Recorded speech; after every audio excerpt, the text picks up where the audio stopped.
салом, як хабар. ҳукмҳое ки дар доираи парвандаҳои марбут ба гузоштани лайку бознашри матолиб дар интернет содир шуданд, метавонанд бозбинӣ шаванд, агар дар парванда ҷинояти дигар набошад.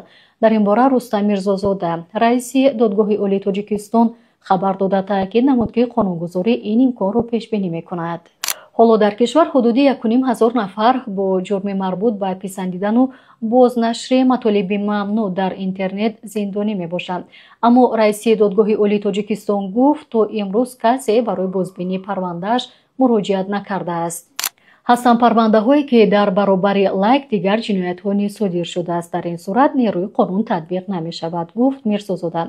ӯ дар идома таъкид намуд, ки агар вобаста ба бозбинии парвандаҳои шарҳ ва лайк муроҷиат шавад, пас додгоҳҳои Тоҷикистон ҳозиранд, ки ин корро анҷом диҳанд.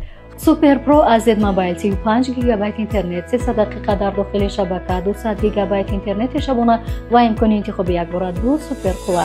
имкони тамошову тамос ҳаман дар як тарафа. хабарҳои бештар дар телеграм-канали ICA Plus.